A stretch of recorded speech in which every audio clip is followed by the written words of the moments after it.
मीठा दोनों तहर आम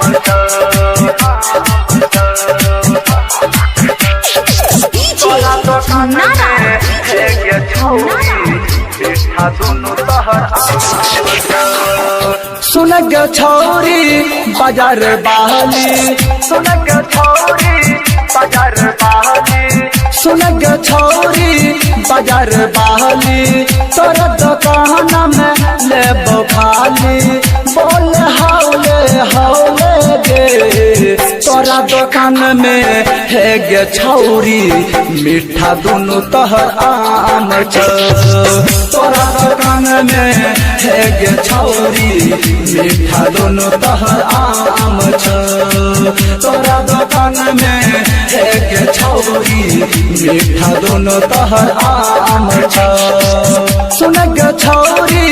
बाजार बहली तोरा दुकान में लेबो खाली बोल हौले हौले गे तोरा दुकान में है गे छौरी मीठा दोनों तहर आम तोरा दुकान में है गे छौरी मीठा दोनों तहर आम तोरा दुकान में है गे छौरी मीठा दोनों तहर आम मीठा दोनों तहर आम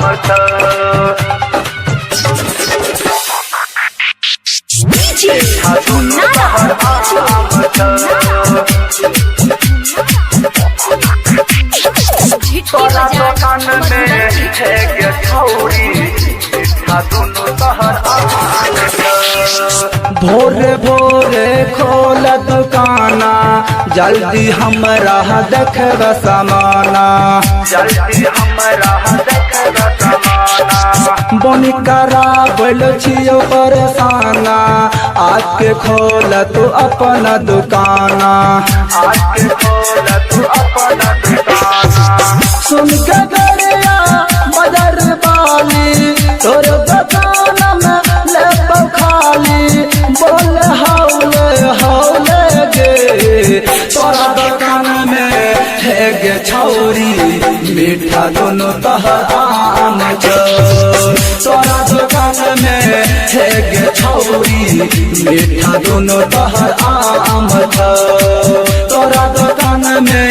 है गे छौरी मीठा दोनों तहर आम मीठा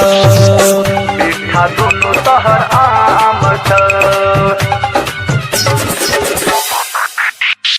मीठा दोनों तहर आम तोरा दुकान में है गे छौरी मीठा दोनों तहर आम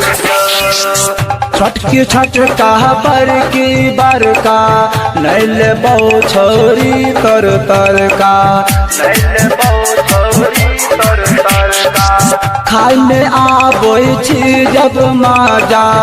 जब तक माल रहै छी ताजा जब तक माल रहै ताजा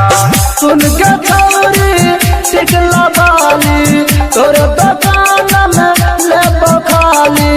बोल हौले हौले गे तोरा दुकान में है गे छौरी मीठा दोनों तहर आम तोरा दुकान में है गे छौरी मीठा दोनों तहर आम तोरा दुकान में है गे छौरी मीठा दोनों तहर आम recording studio Raxaul Raghunathpur presented by JM Music.